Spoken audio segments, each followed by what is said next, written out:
Praise God. Praise God. God is good all the time and all the time. God is good. Praise God. Praise God. Isang mapagpalang araw po sa bawat isa. Sa pagkakataong ito tayo po ay dudulog, lalapit sa ating Diyos na buhay ng may pananampalataya na kung saan may dalawa o tatlo na nagkatipon sa kanyang ngalan. Naroon siya sa kanilang kalagitnaan. Sa araw na ito, tayo po ay dudulog sa Panginoon sa ngalan ng bayan ng Gataran sa probinsya ng Cagayan. Ating hihilingin na maitatag ang altar ng ating manunubos sa bayan ng Gataran. May butag sa atong mga kaigsuunan diha sa Visayas ug sa Mindanao.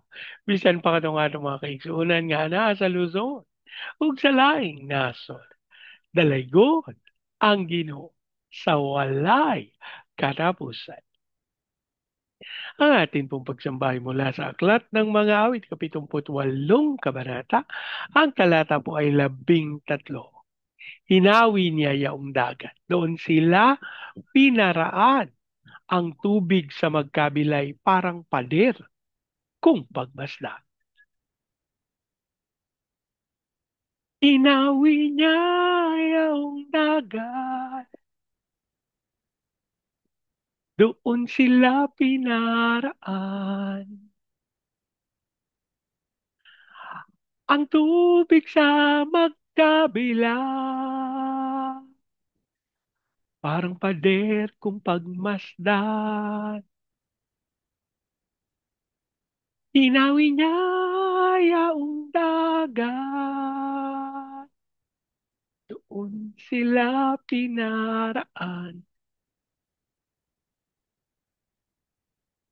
Tubig sa magkabila.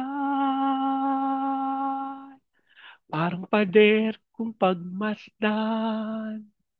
Maraming Diyos na makapangyarihan. Sa lahat kami po'y nagpapasalamat sa pagkakataon na minsan pang makadulog at makalapit sa iyong banal na harapan. Ama kami po'y nagpapakumbaba, humingi ng tawad sa lahat naming pagkakasala at ang aming panalangin na banal na dugo ng aming manunubos ang siyang maglinis at pumawi sa lahat naming karumihan. Habang patuloy din po naming idinudulog sa iyo ang bayan ng Gataran sa probinsya ng Cagayan ang aming panalangin ng lahat ng altar at lahat ng kasunduan na ginawa sa gataran ng hindi ayon sa pangalan ng aming manunubos ay mapawalang isa sa pangalan ni Jesus. At ang aming panalangin na matunay sa pangunguna ng iyong Santong Espiritu, maitatag ang altar ng aming Panginoong Heso Kristo sa bayan ng Gataran. Maraming salamat po. Aming pag-asa, tinugon mo at tinanggap namin ang aming tanging sa pangalan ng aming Panginoong Yesus. Amen. Amen. Amen. Amen. Amen. Amen. Amen. Praise God. Praise God. Ang ating pong pagbubulay ay mula sa Aklat ng Genesis. 31 kabanata. Ang talata po ay 10 hanggang 13. Sa panahon ng pag-aasawahan ng mga hayop, ako'y nanaginip. Nakita ko na pawang batik-batik ang lahat ng barakong kambing. Sa aking panaginip, tinawag ako ng anghel ng Diyos at ako na may sumagot. Ang sabi sa akin, Jacob, masdan mo ang lahat ng barakong kambing. Silang lahat ay may batik. Ginawa ko ito sapagkat alam kong dinadaya ka nilaban. Ako ang Diyos na nagpakita sa iyo sa Betel na kung saan ay binuhusan mo ng langis ang isang bato bilang alaala. Doon ay gumawa ka rin ng isang panata sa akin. Paganda ka na at umalis ka sa lupaing ito. Umuwi ka na sa iyong lupang sinilangan. Ang Diyos po ang magpala ng kanyang buhay at makapangyarihang salita. Mga kapatid, lagi po nating tatandaan, ang Diyos ay hindi natutulog. kahit kailan. Hindi mawawalang kabuluhan ang ating pagpapagal. Maliwanag po na ipinakita ng bahaging ito ng banal na kasulatan kung paanong dinaraya ng kanyang biyenan si Jacob. Subalit ito'y nakita ng Panginoon at hindi siya pumayag. Ang sabi po ng nunong Jacob sa panahon ng pag-aasawahan ng mga hayop, ako'y nanaginip. Nakita ko na pawang batik-batik ang lahat ng barakong kambing. Sa aking panaginip, tinawag ako ng anghel ng Diyos at ako na may sumagot. Ang sabi sa akin, ako masdan mo ang lahat ng mga barakong kambing. Silang lahat ay may batik. Ginawa ko ito sapagat alam kong dinadaya kanila. Mga kapatid, tandaan po natin, ang paghihiganti ay sa Panginoon. Ano po? Samantalang maaring tayo ginagawa ng hindi maganda. Samantalang may mga tao, pangyayari na nagiging dahilan upang yung marapat na sa atin ay hindi natin nahahawakan. Hindi natin tinatanggap sa kadahilan ng may panluloko ang kaaway. May pandaraya ang kaaway. Mga kapatid, hindi po ito nalilingid sa ating Panginoon. Batid niya ang lahat ng ito. Maaring sa pagkakataon kung nasaan tayo, sumakit yung ating puso, yung ating kaisipan na ano ba naman ito? Ako pa na naglilingkod sa Panginoon. Ako pa na gumagawa ng tama. Ako pa na sumusunod sa kalooban ng Diyos. Ang napagkalooban ng ganitong sakit at karamdaman. Ako pa na naglilingkod sa Panginoon ng nabaon. Kapag kalaki-laking pagkakautang. Alam niyo po, yung mga pangyayari sa ating buhay, patid lahat ng ating Diyos. At, mga kapatid, may good news ako sa inyo. Ang nakasulat sa aklat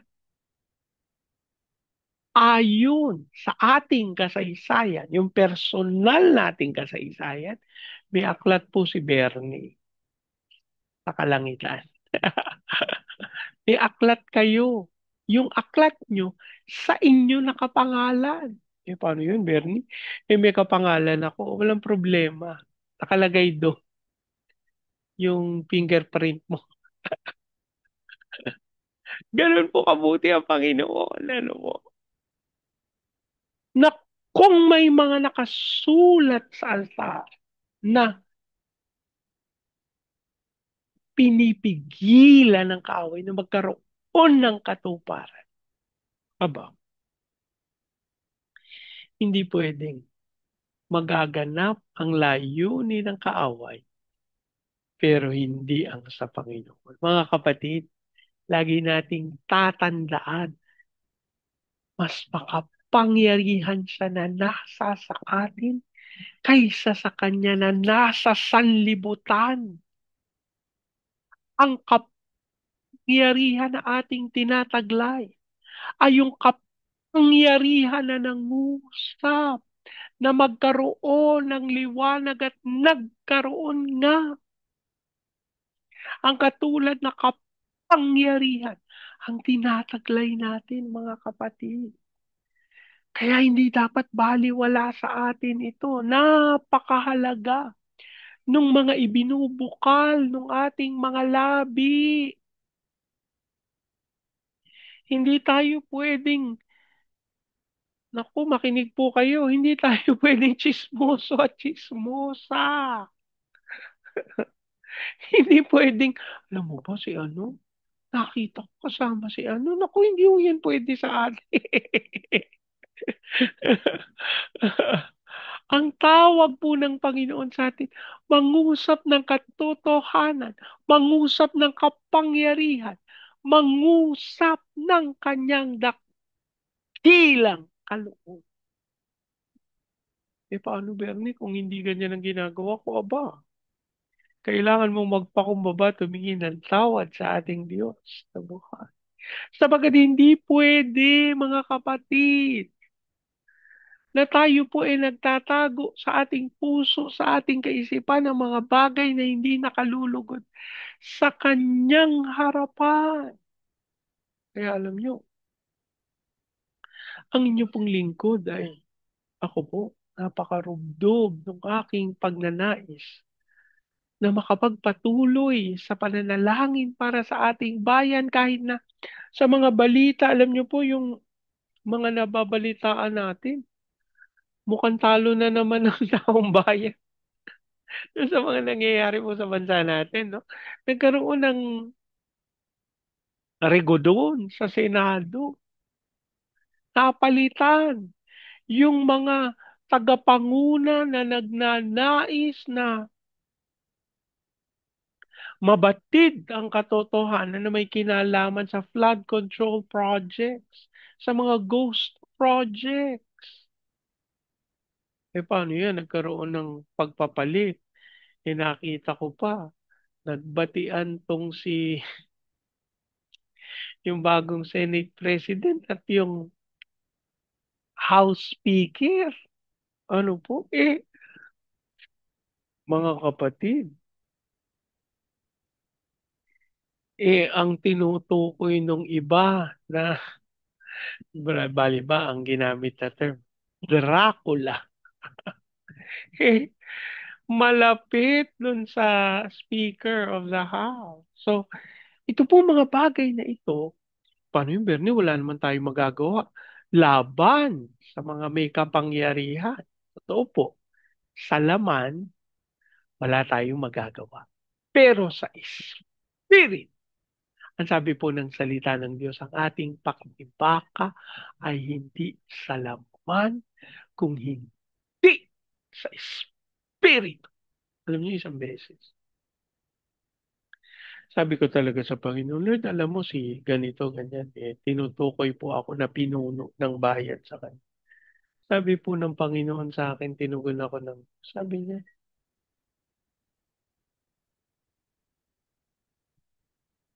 yung pagkondina mo sa kanya, yun po, yung pinag-pray ko sa kanya. Sabi ng Panginoon, yung pagkondina mo sa kanya, parang siya yung kaaway mo. Sabi ko, kasi po, Panginoon, hindi naman mapangyayari ang mga bagay nito kung hindi naman po siya pumapayag. So, siya po ang may kasalanan sa lahat ng ito. Sabi ng Panginoon, nakakaligtaan mo na ang pakikibakan nyo ay hindi sa laman, kung hindi sa Spirit. Mga kapatid, ito po yung kahalagaan na tayo po'y nagkakaroon ng kaunawaan, na tayo po'y nagbubulay ng salita ng Diyos. Sapagkat nababatid natin ang katotohanan na, oops, hindi pala yung laman yung may problema, kundi yung espiritu. Eh syempre po, hindi yan pwedeng maging espiritu ng kaliwanagan sapagkat hindi tama yung sinasabi. So, ano ngayon ang kailangan gawin? Aba, ang dapat nating gawin ay umanatag at manatili sa katotohanan. Eh paano Bernie, nakakapanggigil naman talaga kasi kilala ko yan. Alam ko kung ano mga ginagawa. Alam niyo, yun pa yung minsan delikado yung kilala natin, yung mga may kapangyarihan eh.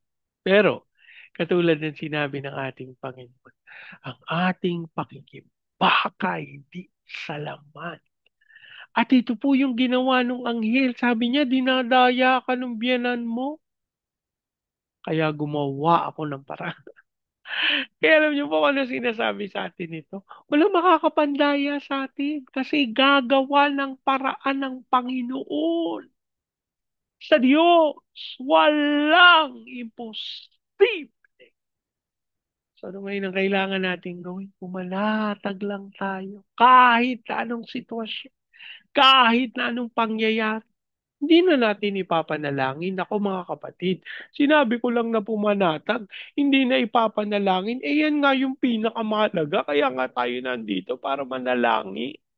Ipanalangin natin hindi lang ngayon, kung hindi sa bawat pagkakataon na ilalagay ng Panginoon sa ating kaisipan, sa ating puso, aba idulog natin yan sa Diyos.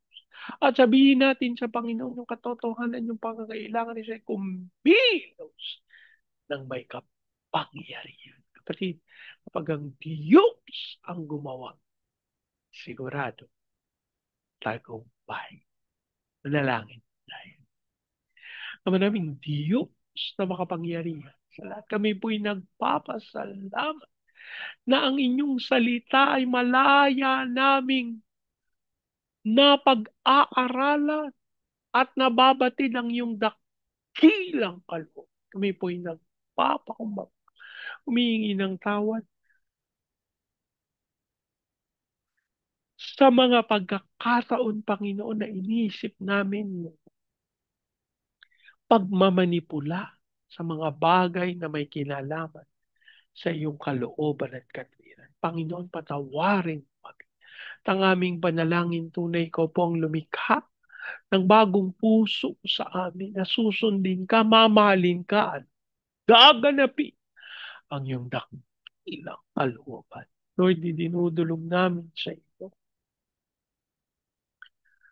ang mga bayan among Diyos na tinawag mo upang maghatid ng apoy ng revival sa aming bayang Pilipinas, sa Baguio City, Cagayan de Oro, Legazpi, Lipa, Manila, Pampanga, Batanes. Kilusan mo po mga bayang ito, maihatid ng may katwiran at tunay na maganap ang iyong dakilang kalooban. Panginoon, samantalang kami nananalig sa iyong biyaya, kami din po ay nananalig na may karapatan ka at kapangyarihan ka upang ituwid ang mga kasinungalingan ng kaaway at tunay aming mapanatili, matanghanan ng pangako at ang kapangyarihan. Lord, dinudulog din namin sa iyo yung aming mga misyonari sa iba't ibang panig ng daigdig. Ikaw po ang kumatangpo sa kanila. Tiyan mong maipabatid ang iyong katwiran at katotohanan. As you also pray, Panginoon, sa mga bayan na nais mong tunguhin ang iyong lingkod upang idalang. Dasal namin ang iyong Espiritu at kapangyarihan. At sa pangalan ni Jesus kami nananalig, ikaw ang magtatalaga ng lingkod mo para ang aming bayan ay tunay na manatili sa iyong pagkalingan. Lord, you also pray sa fulfillment ng purposes dun sa aming mga kapatid, amang Diyos, na nagnanais na gumanap ayon sa iyong katwiran at katotohanan. Ikaw pong magatid sa kanila sa iyong landas. At sa pangalan ni Jesus, pahintulot mo na mapagpala ng lupos-lupos ang iyong mga anak. We also pray sa fulfillment of purposes mo upang kami lumakad sa katwiran at kabanalan at wala na magiging panluloko ang kaway sapagat ang landas na aming tatahakin ay ang iyong tunay na landas. Allow us to also pray, Panginoon, sa Hong Kong, Macau, Taiwan. Ikaw pong magkaloob ng pagkakataon na maidulog at mailapit sa mga bayang ito at ang aming mga misyonero sa iba't ibang panig na daigdig. As you also pray sa fulfillment ng iyong purposes sa aming pinakamamahal na bayan. Lord, ang aming pag-asa tunay, tinugon nyo na at tinanggap namin ang iyong walang katulad na pagpapala. We also pray for the fulfillment of your purposes sa mga taong pinili na manindigan sa iyong katwiran. And by faith, we believe the best is yet to come. Lord, dasal din namin ang Spirit at kaluwalhatian ang siyang patuloy na mag-ari sa aming bayan ng pangalandas ng kabanalan at siyang tunay na maipahatid sa taong bayan. Lord, we pray for the fulfillment of your purposes sa Baguio. We pray for your greater purpose. At hiling namin mapangyari yung dakilang kaloob sa buhay ng mga ito. Thank you, Father. We just believe, we just claim. We receive our prayer. In Jesus. Amen. Amen. Amen. Amen. Amen. Amen. Amen. Praise God. Sa pagkakataong ito, yan po salitain ko ang basbas ng Panginoon sa inyo at sa inyong sambayan. I declare the everlasting love of the Father. I declare the unending blessings of the Son. I declare the sweet, sweet, sweet fellowship of the Holy Spirit now and forever. I declare there's no house in love with park, with no vehicle, and with a flourishing Jesus' name. Amen, amen, amen, amen, amen, amen, amen. Praise God. Praise God. Hanggang sa susunod. Sama-sama nating ideklara. God bless the Philippines big time. And so we declare to God be all the glory in Jesus' name. Amen, amen, amen, amen, amen, amen, amen. Praise God. Praise God.